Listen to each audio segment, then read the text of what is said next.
Ya, selamat malam semuanya.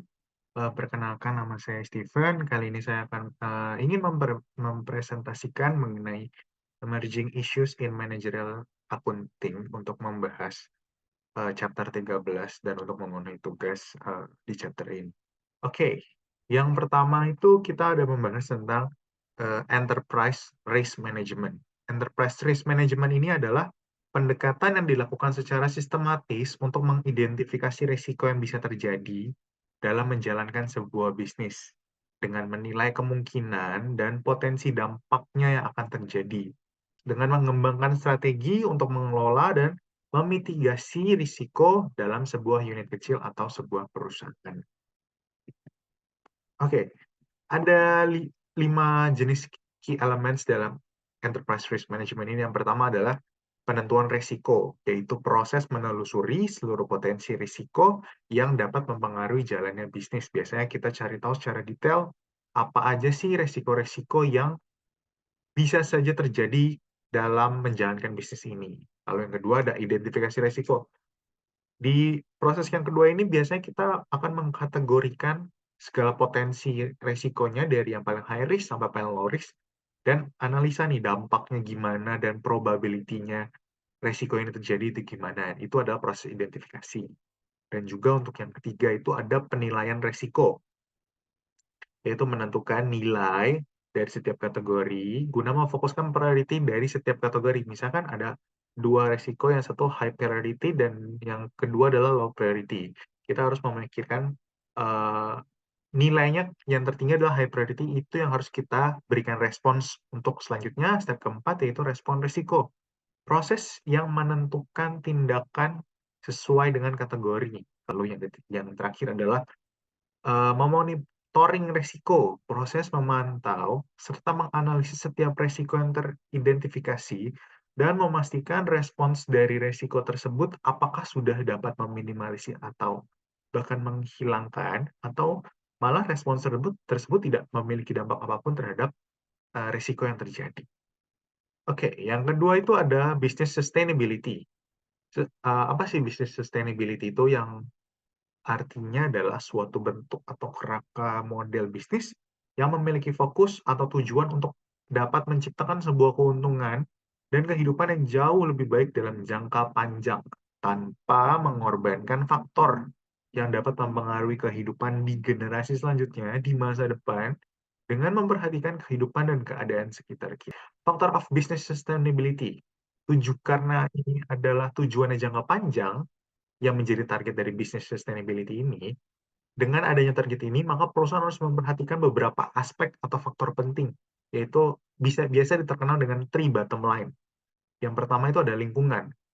Lingkungan ini gimana sih yang harus diperhatikan? Biasanya kita akan melakukan evaluasi terhadap dampak apa saja yang terjadi terhadap lingkungan dan sekitar kita, dan kalau bisa kita meminimalisirnya dengan menciptakan sebuah perusahaan yang ramah lingkungan, atau kita buat strategi-strategi yang bisa menyelamatkan lingkungan kita dengan tidak mengorbankan mereka.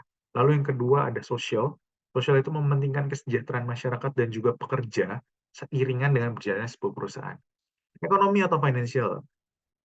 Sebagai sebuah perusahaan atau kita membangun bisnis itu biar penting sekali yang namanya adalah profitabilitas, karena ini tujuannya jangka panjang. Kita juga harus menjaga, memitigasi resiko yang apa yang akan terjadi dan mendapatkan profitabilitas dalam jangka panjang, bukan hanya besar tapi dalam short term only. Lalu ada strategi of business sustainability. Ada 3 jenis. Yang pertama, melakukan analisis dampak. Ini penting sekali. Apa saja dampak yang terjadi di sekitar perusahaan, kerjaan, masyarakat sekitar, dan lain-lain. Kita harus melakukan evaluasi. Setelah melakukan analisis tadi, kita lakukan evaluasi. Dan nggak hanya sampai evaluasi, dan kita juga harus menetapkan langkah-langkah selanjutnya untuk mengurangi apa yang sudah terjadi. Jadi kita ke depannya mau improve, makanya kita lakukan analisa dampak ini. Yang kedua adalah beradaptasi dan integrasi, yaitu menyesuaikan dan menetapkan strategi bisnis atau langkah-langkah yang harus kita tempuh sesuai dengan prinsip-prinsip bisnis berkelanjutan, dengan tidak menghilangkan originalitas atau ciri khas sebuah perusahaan. Dan yang terakhir adalah transparansi dan membuat laporan. Melakukan report secara berkala, secara teratur, serta setiap tindakan yang akan dilakukan itu berdasarkan dengan kebijakan perusahaan dan secara transparansi.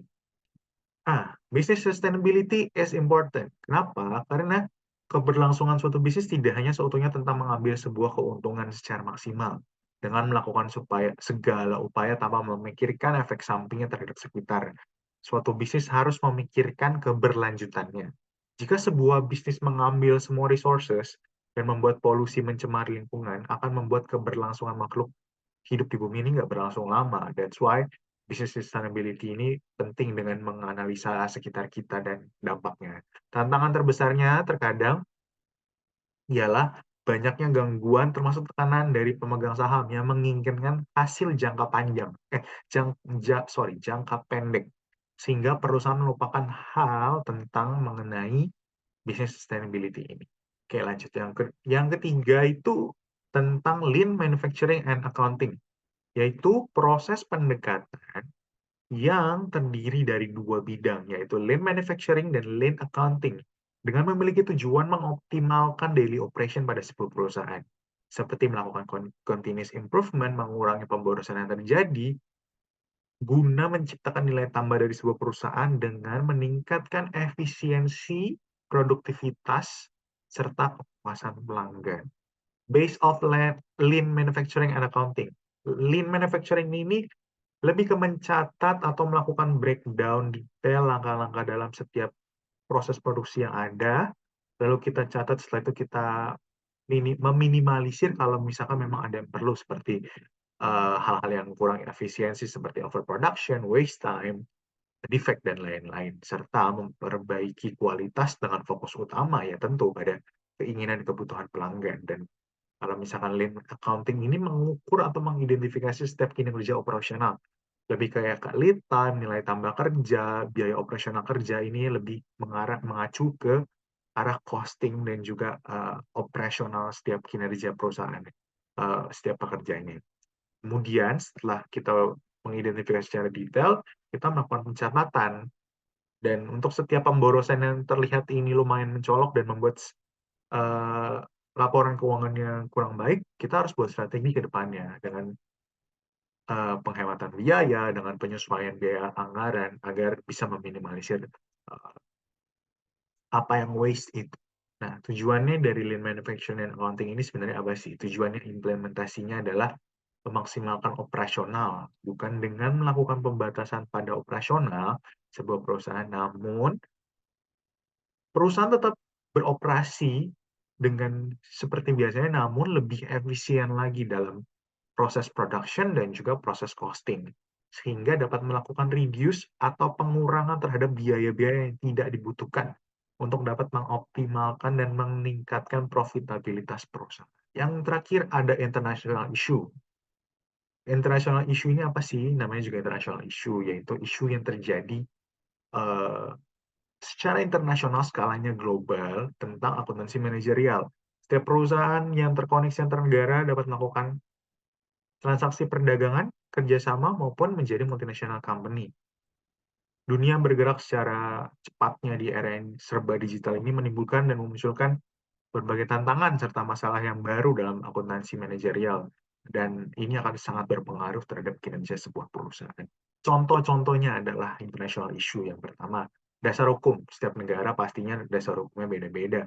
Dan tidak bisa kita menyamaratakan setiap dasar hukum. Misalkan kita tinggal di Indonesia, lalu kita berpindahan ke luar negeri, kita melakukan apa yang biasa kita lakukan di Indonesia, yang mana di sana tidak diperbolehkan. Itu merupakan mungkin dasar hukum yang harus kita perhatikan. Yang kedua adalah fluktuasi mata uang. Sebagai contohnya, Indonesia rupiah terhadap dolar yang beberapa waktu belakang ini lumayan tinggi, ini menjadi point out atau isu yang sangat diperhatikan ketika sebuah perusahaan yang base-nya multinasional berdiri. Yang ketiga adalah standarisasi pajak secara internasional.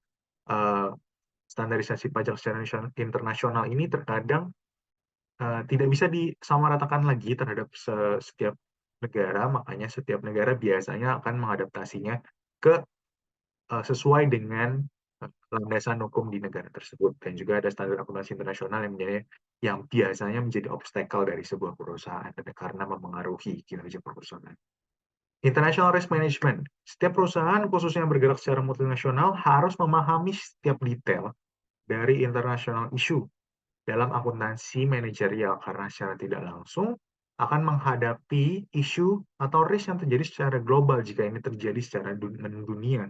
Dengan memahami serta mengerti tindakan apa yang harus kita lakukan, itu bisa meningkatkan value dan kinerja perusahaan di pasar global, karena banyak orang yang percaya kita dapat menyelesaikan setiap permasalahan atau risk karena kita sudah mengetahuinya secara detail.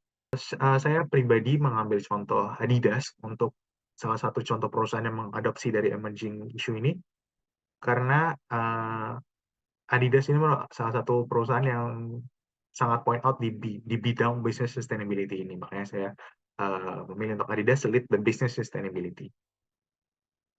Adidas adalah sebuah brand perusahaan asal Jerman yang bergerak di bidang sport terbesar kedua di dunia menurut Forbes tahun 2023. Sebagai salah satu brand terbesar di dunia, menjadikan Adidas memilih untuk menerapkan business sustainability pada perusahaan mereka dari awal mereka berdiri. Dan hasilnya, Adidas AG atau Adidas Group mengimplementasikannya dengan baik sehingga pada tahun 2019 dapat memenangkan Sport Sustainability Leadership Award. Ini tujuan dari Adidas ialah melalui olahraga kita dapat memiliki kekuatan untuk mengubah kehidupan, memandu cara kita menjalankan perusahaan, cara kita bekerja dengan mitra, menciptakan produk, dan berinteraksi dengan konsumen. Dan untuk mencapai model bisnis yang Adidas ingin, ini benar-benar butuh berkelanjutan. Bukannya lari cepat, tapi merupakan sebuah maraton. Jadi harus di keep up terus, bukannya kita cepat-cepatan mencapai tujuan. Yang pertama adalah membangun sebuah lembaga yang bertanggung jawab atas pengembangan, koordinasi, dan pelaksanaan strategi kelestarian lingkungan. Dilanjutkan yang kedua, membentuk dewan yang berfungsi untuk memastikan EDSAG selalu mengikuti perkembangan regulasi yang akan datang terkait topik dan pengungkapan pengelolaan lingkungan sosial dan tata kelola. Menurut saya, di poin ketiga ini, Adidas menawarkan tentang sosial atau kesejahteraan masyarakat. Adidas menawarkan program pelatihan keberlanjutan di seluruh perusahaan yang tersedia bagi seluruh karyawan, mendidik mereka tentang cara berpikir dan bertindak secara berkelanjutan. Ini sudah diikuti oleh lebih dari 500 orang. Yang keempat itu, Adidas mendorong inovasi ramah lingkungan pada material produk dan cara-cara baru dalam menggunakannya, mengubah ancaman menjadi barang yang mempunyai nilai. Mereka bekerja sama, contohnya di poin nomor 5, mereka bekerja sama dengan Pearly for the Oceans.